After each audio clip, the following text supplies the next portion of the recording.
The Department of Transportation, together with other relevant transportation agencies, recently held Transport Talks. The officials sat down with media to discuss the latest news and updates on current and future transportation infrastructure projects, especially those that fall under the current administration's Build, Build, Build program. In this week's Motoring Forum, we have the first part of the said event led by Transport Secretary Arthur Togade. During the transport talks, focusing on the road sector, relevant transport officials discussed about the key projects under their respective offices. For the LTFRB's part, Attorney Delgra stated by giving updates on the agency's Pantawid Pasada program. Through the program, the agency aims to distribute fuel subsidy to public utility jeepneys via fuel cards. As of March, the LTFRB said they have been able to give away 99,500 pesos worth of fuel cards to legitimate PUJ franchise holders and will continue doing so in benefit of PUJs. Yung Pantawid Pasada program po, we're trying to reach a milestone. Siguro within the week, we'll be able to reach 100,000 of the cards to be distributed. It's already almost 99,500 plus cards already being distributed. The LTFRB chairman also acknowledged the reason they took time to distribute the said fuel cards. He said that reaching out to eligible recipients has been a bit of a challenge. Almost mano-mano na po yung ginagawa nating pagkukulit, paghahanap ng mga recipients na ito.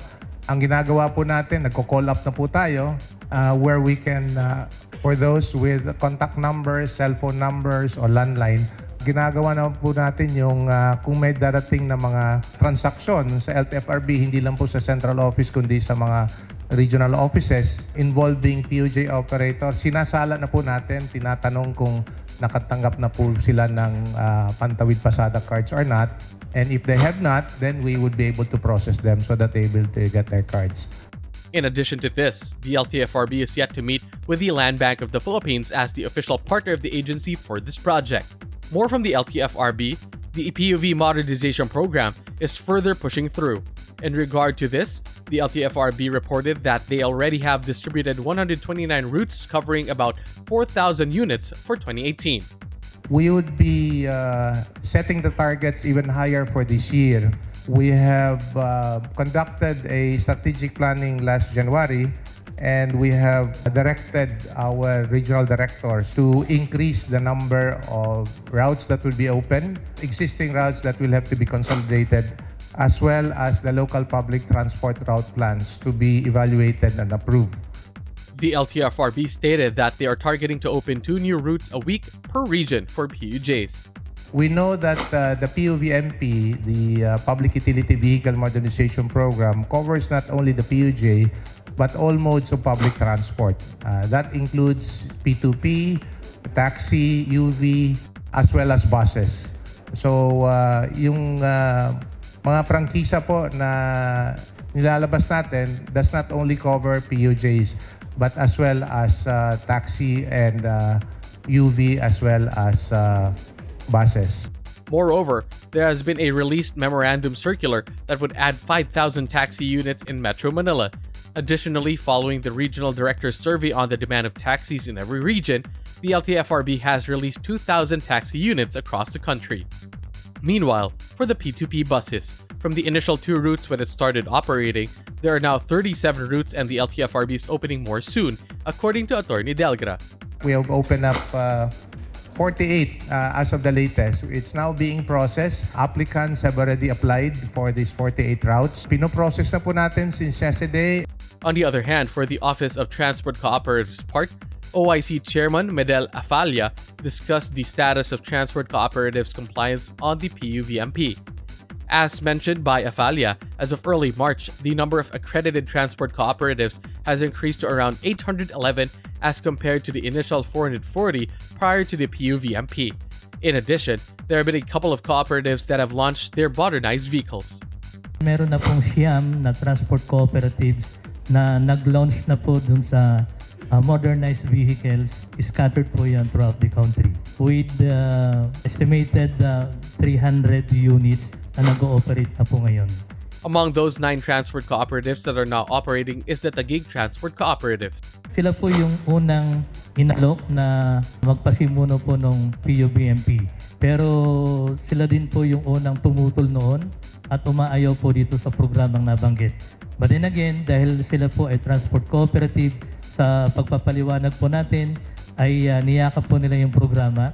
Nagsimula po sila sa unang 10 units, nadagdagan po ng additional na 20 units at ngayon po ay meron na silang more than 50 units po na nag-ooperate. Mabagal lang po yung proseso ng manufacturing ng dealer. Nung simula po ay doon po sa 10 units within a period of 4 months, they were able to have a net income ng 1.5 million. And then doon po sa 20 units, in a matter of 8 days, they were able to have a net income of 96,000 pesos. Furthermore, Afalia reported that they have 42 more transport cooperatives to accredit.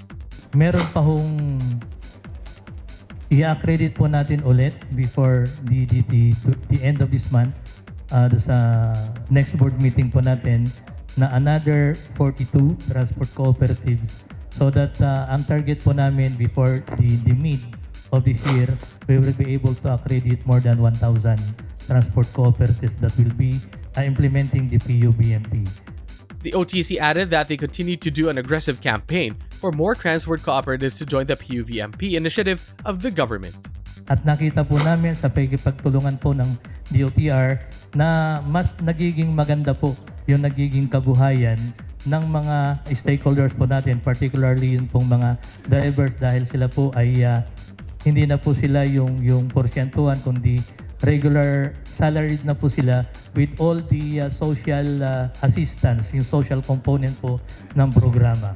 Bukod po doon ay may mga additional incentives pa rin po sila at the end of the day, dahil sila po ay membro ng kooperatiba, whatever income derives from the operation of the cooperative, they are entitled doon po sa sharing ng net savings. So additional income po pa rin po nila geared towards uplifting the socio-economic condition of our transport cooperative members. That's the first part of the recently concluded Transport Talks, focusing on the current and future projects in the road sector that are seen to improve the transportation system in the Philippines. We will be having a second part next week here on Motoring Today's Motoring Forum, courtesy of Suzuki Philippines.